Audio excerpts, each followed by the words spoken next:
Today, we're going to talk about negotiating your expenses. How to better your bottom line and how to actually start making money. We called the brain line and we're like, hey, we're trying to negotiate the rates. No problem. Here's the guy. And they are always in competition with each other. Go in, try to talk to them, see if they can get you a better price. Everybody works 10, 12 hours, but one guy gets so much more money than the other. And it wasn't fair.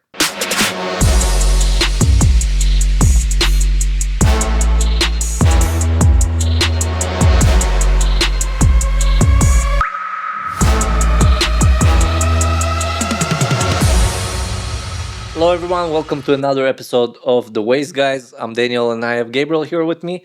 Today we're going to talk about negotiating your expenses. How do you negotiate your expenses? What are the main expenses and how do you get them lower? One of the biggest expense negotiations that we did in the beginning, 2022, 2023, we lowered our landfill prices. We basically went to two bigger companies here in Atlanta that are present. I'm not going to name them. Yeah, let's not do that. We kind of pivoted them against each other. Yes, but they basically had the gate rate was about $65. No, one company had anywhere from 80 to 100. That's the gate rate for any Joe Schmo that wants to come in. The main one that we use still in Smyrna was $64.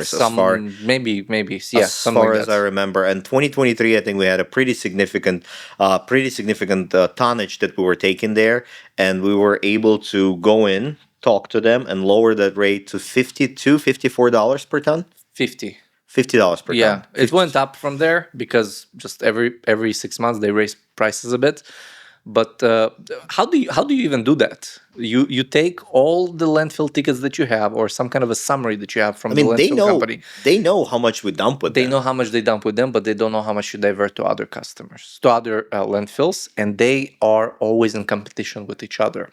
So let's say you have two main companies that own landfills in your area, and you divert 50% to one and 50% to another, and they're even the same price. You can take the whole amount to one of them, or most of it. If it's in your area, and you can negotiate with them. They make money on the tonnage. Every ton that you bring them is profit for them. So they fight each other for that tonnage, especially if it's diverted from a competition.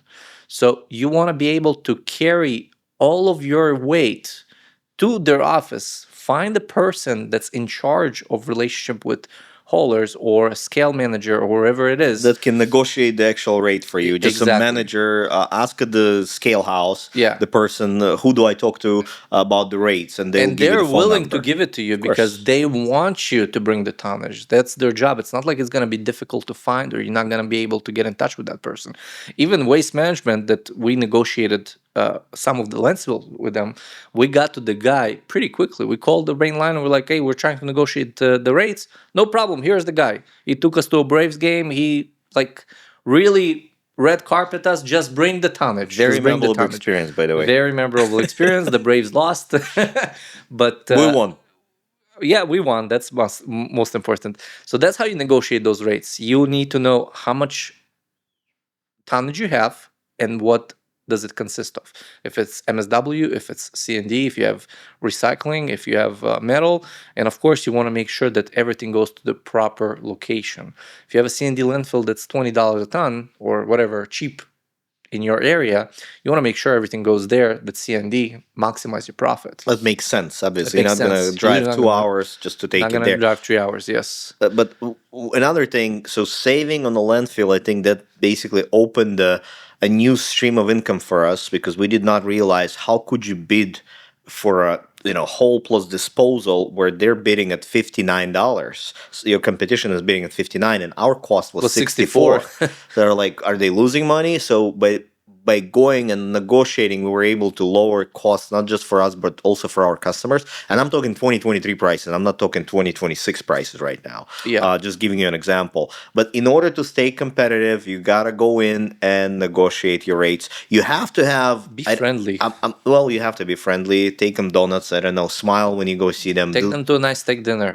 Really do whatever you need to do in order to impress them, in order to show them your growth trajectory, in order to establish a connection, that they understand, oh, you're at 1,000 tons a month today, and I can see how you get to 2,000 in a year, and I want those extra 1,000 when they come. We did not go whenever we were starting out, so we didn't have Because that much tonnage. we had the landfill that closed down that was very favorable. That's when they closed down, we said we got to find a different solution, and that's when we started going and negotiating But everything. if you have volume, if you're spending 100,000, maybe even 50,000 plus a month with a landfill or transfer station, and it's a privately owned landfill or transfer station, go in, try to talk to them, see if they can get you a better price. It's very good to head bump them against each other. If one company A, WM or A, gives you this price, and another company B gives you a second price, tell them, well, those guys are giving me that price. What can you do for me? They want that tonnage. They want that material to come to their They will landfill because fight each that's other for it. Yeah. because that's how they make money. Another thing that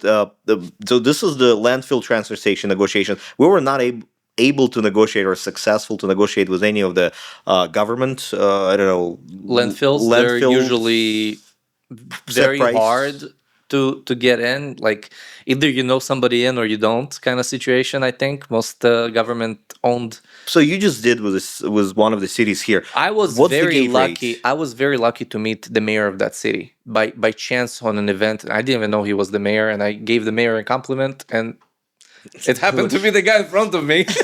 Free landfill for you. So when I realized he is the mayor, and he realized that I didn't know that he was the mayor, so he was very happy to hear that nice comment that I said about the city. We started talking, and he said, "What do you do?" And I told him we have a waste management company, we have this, we have that. And I asked him, I know you have a landfill that's closed. It's a transfer station that's closed to everybody except for the city and one other legacy carrier that operates in that area. How can I be part of that the transfer station access? He literally just gave me a phone number for his assistant. I called the next day. I set up a call with whoever was in charge of the landfill. It took us about a month for them to approve us, all the insurance checks and all the credit application checks. They didn't even have a credit application because they don't let anybody in. And after a month, we got set up with that landfill. I wouldn't say it's the best price we have in town, but that area strategically The location, yeah. is better for us even at a higher price, so we don't have to travel across town to dump for cheaper price. It actually took 2 front load routes and made them shorter and more efficient just by having that transfer station, even though it's $7 more expensive. So that's how we got with a city transfer station that nobody else has access. It's literally the city, the legacy carrier, the only one that's allowed to operate in that city, and WG Waste. You did try to negotiate on the rate with them, did you? Their gate rate is 80, Their gate rate is 80, and we got 60. we got 60. Okay, but They're you tried to get open- it even lower. They're they would not open. do No, they're open to the public. If you have a driver license with that city's that. Address on it. address, you can access it and dump anything that you want there. They are not really open to commercial companies. The only commercial company that operates there is the company that's allowed to operate in that area by law. They just have them operate all of their side loaders, rear loaders, front loaders, and that's it. So that's how we got there, by complete chance and luck. But there is a lot of government events. There's town hall meetings that you can go, mismatch with people, just say hello, just say what you need. Next time you see someone that looks good, tell them they look good. You want to use their transfer station. Yeah. Every person that you walk in, you say the mayor is great until you find the mayor. It's sad enough the mayor lost the elections the next year. Yeah, it's okay, but we still have access, so that's you good. go. So other than landfills, there's other things that you can negotiate as a waste company. Gas, you can't really negotiate it, but there are ways to make it cheaper. So the most expensive way to pay for gas is just send your guy with a debit card to the local pump, and whatever the local pump price is, that's what you pay. Goes up, it goes down, you pay that. The easiest way to save a bit of money is we to get tried it. We tried is it. to get a fuel card for that gas station that you use the most. Let's say you have a Chevron, you can walk in. They're usually owned by a person, and they have some kind of incentives they can give you, or a Chevron card, or whatever, BP card, whatever, and it saves you 3 to 50 cents a gallon. It adds up. You say, "Oh, I only have one truck. What is 3 cents?" Yes, you have one truck today. Tomorrow you'll have 5. Those 50 cents It's a lot of money because you spend a lot. Eventually, if you have permits, it took us a long time to get there. You can put a fuel tank on your yard if you're allowed to by the owner of your yard, if you're allowed to by the Government, city, yeah. the government. It's a process, but then you have access to get 1, 2, 3, 4, 5,000 gallons at a time from companies that distribute fuel, and you get it for a way cheaper price. It saves you on the cost of the actual gallon, but also saves you time to go to a gas station. And now I want you to think about the driver that goes to a gas station. He goes to a gas station, and we saw that. He puts the fuel thing in. He goes inside. He goes inside. He buys a Lottery tickets, scratcher. yeah. He uses the restroom. He talks to somebody that he knows. He spends 10, 15 minutes after the pump is already done pumping, and wastes time. Now you say, well, it's his lunch break or whatever. Mostly it happens not on lunch breaks. That's what we saw. We have uh, ways to measure how long a truck was idling or shut off for the day, and we can see that it was not on lunch break and it was excessively long. It does not take an hour to fuel up, and Does not take an hour to fuel up. We've Yes, seen that all over the place. Another thing is going to a gas station is dangerous. You can scratch a car. You can run into something. We found it's a lot more efficient for both purposes, saving money and decreasing the chances of something happening at the gas station while the truck is there. And plus, guys are not going inside to buy lottery tickets. and waste time. Yeah, and also it saves it mitigates the option that somebody steals from you, because when you give them fuel cards or debit cards, I'm not going to say it on this podcast to not give anybody ideas of how to steal from their employer, or how to do something in malice, but there's a million ways to steal, and we got stolen from and we didn't even realize until we looked at the numbers and we're like, why is the consumption so high? We didn't really drive that much, and then we found out that somebody was abusing The fuel card. the fuel cards, and pretty much we didn't know. So Yeah. Another thing that you can also save money on is that I think tires is one of the biggest expenses yeah. that we have on the roll-off trucks, on the front load trucks. We go through a lot of tires. We found the direct company that does recaps, and we started working with them directly.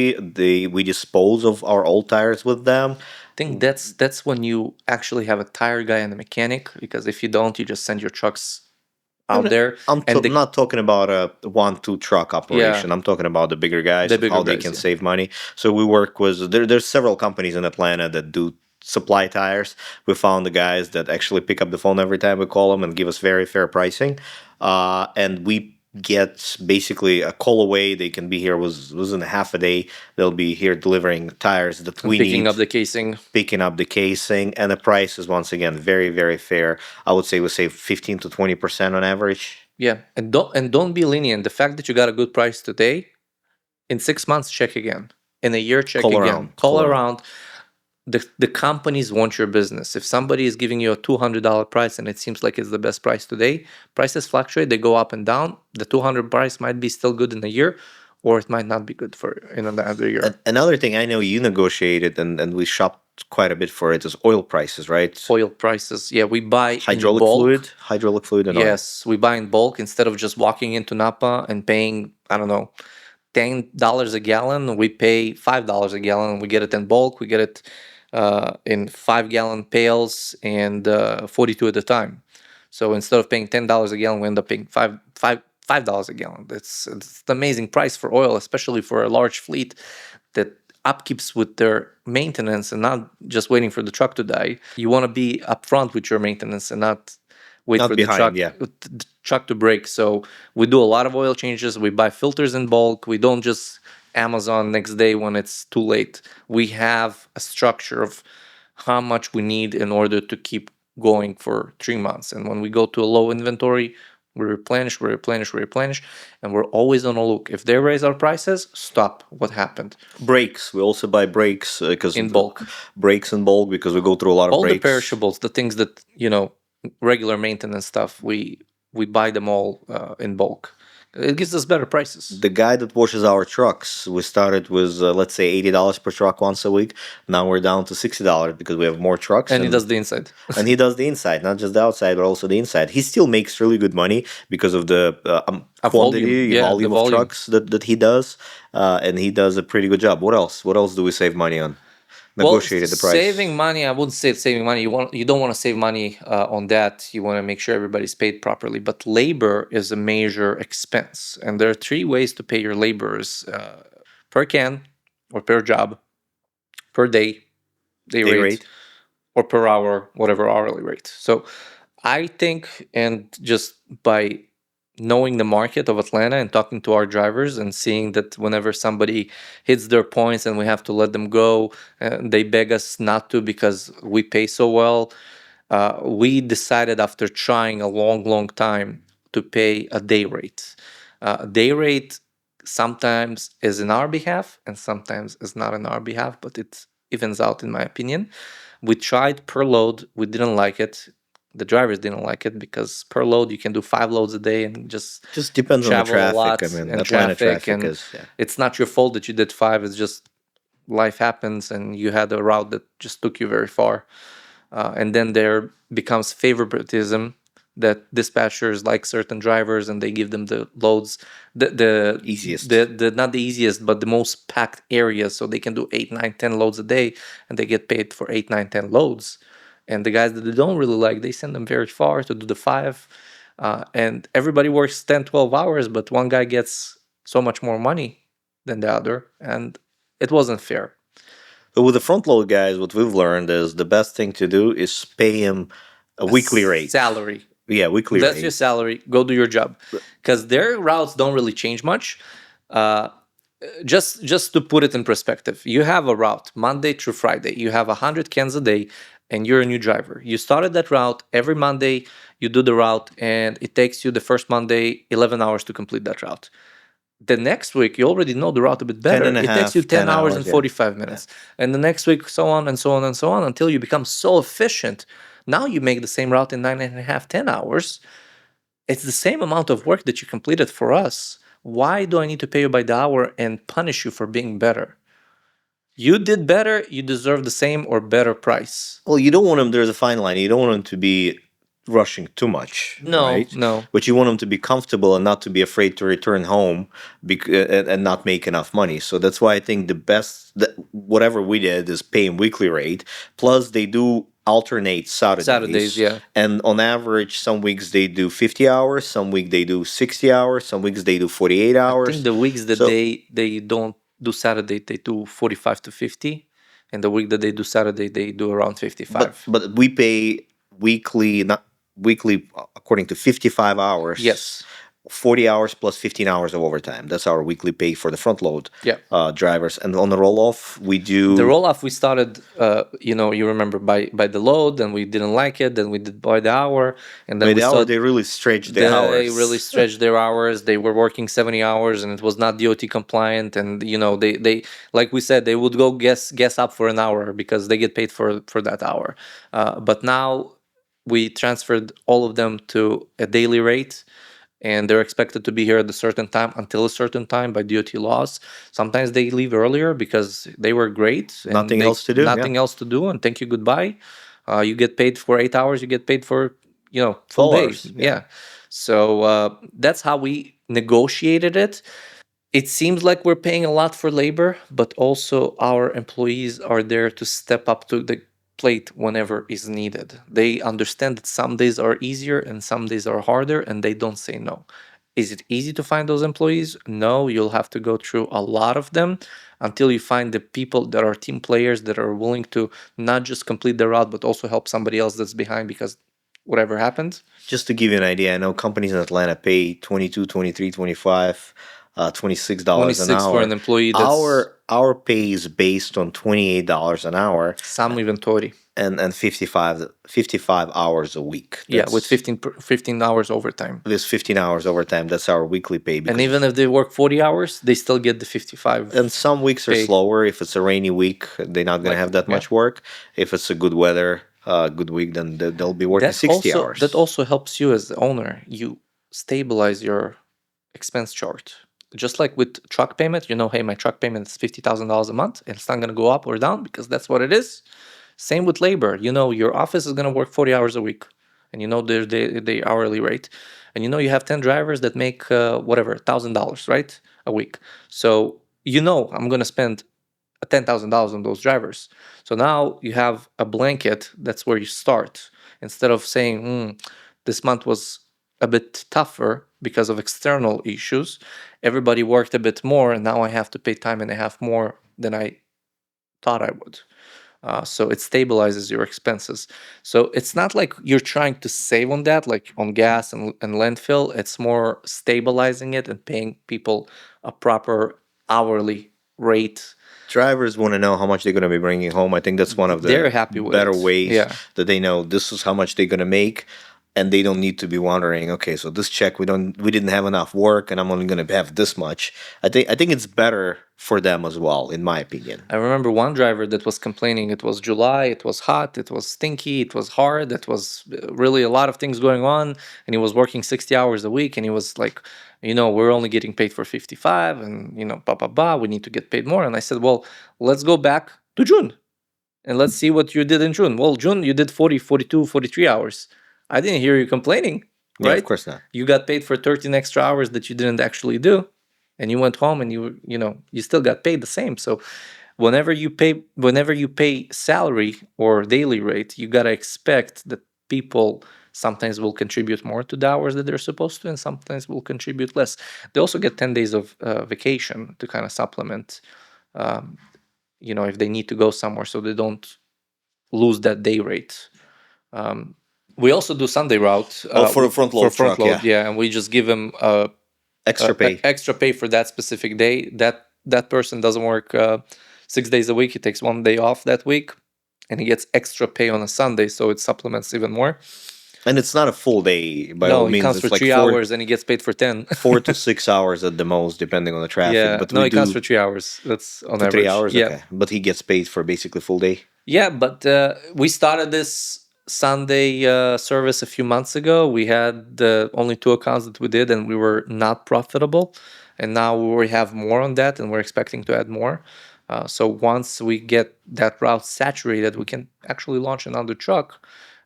Truck sits anyway. You got to pay for it. You got to pay for the insurance. Might as well make money with it. Yeah, the driver behind it. I don't think anybody else in Atlanta does Sunday service. Nobody does Sunday service. So we wanted to capture those high volume restaurants, businesses that need that service on the weekend. So it's not just Sunday that we're capturing. We're also capturing the rest of the week. Of the week, because we're the only ones that are offering 7 days a week. And you can charge premium we for do that charge extra premium. day. Yeah, so. because it does cost more. Okay. And what other expenses you can negotiate? You can negotiate your dumpsters. That's what we did. Equipment, trucks, dumpsters. Well, you come from the equipment industry, right? How do you negotiate a roll-off truck? You want to buy a roll-off truck. How do you just go down the street to the Freightliner or Volvo dealership and just buy whatever you see? No, you go to down the street dealer, and then you check their price, and then you call a dealer in other states. I don't know, Ohio, Texas, Illinois. Just find the one with the lowest price, and then you come to your dealer in your state and tell them, listen, this is the price I got. How close, or can you match it for me? But they'll tell you, hey, you got transportation. It's fine. Yeah. It'll still be cheaper to transport it. Okay. And you can bring it to the same Freightliner dealership for the service, because it still comes with the warranty. So they would rather sell it to you. They would rather sell it to you locally, making less money, but they can make more money on service and parts.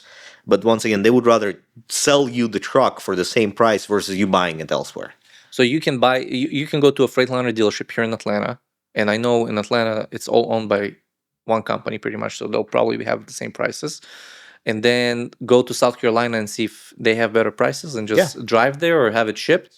Call them. You don't even need to do that. Call them. They can ship it to you, deliver it to you. They'll do the financing over the phone. And if it's a brand new truck, you don't have to worry about anything. I mean, we did in the beginning. We wanted to test drive it. We drove 15 minutes. Not us, but we wanted to touch it. We wanted to see it. Right now, we don't care. We buy trucks sight unseen, and then they get delivered. So yeah, that's especially when it's brand new, you don't have to worry much. Always get the full warranties. Just FYI, I recommend. I can help you get a better deal on the truck. I can help you.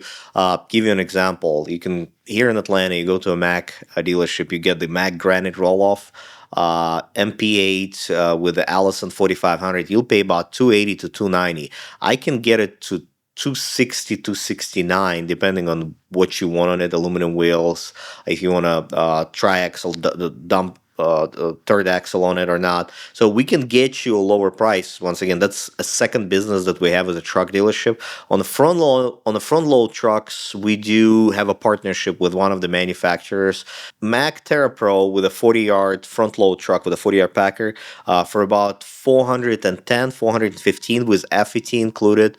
That's my pricing. And that's May 2026 prices. That's May Just so 2026 prices. so Yeah. somebody doesn't see the video in a year and say, why you said 410, it's 420. The trucks are still available, by the way, for this year. The next year, the new emission The new standards emissions go will in, go up. so the price is going to go up 10 to 15%. So if you want to buy a good price, good truck before they add all the new emissions, do it in 2026. The next year, you don't know what kind of quality. Whenever they start the new emissions things, it usually takes a year or two to figure them out. So I would stay away from new Yeah. trucks in 27, but I would try to buy 2026 year Veterans of roll-offs. the industry will remember the 2012, 13, 14 years when everything that came out of the factory. 2007 and 8. That's when they 2000s, 8 yeah. and 9. That's when they started the DEF stuff.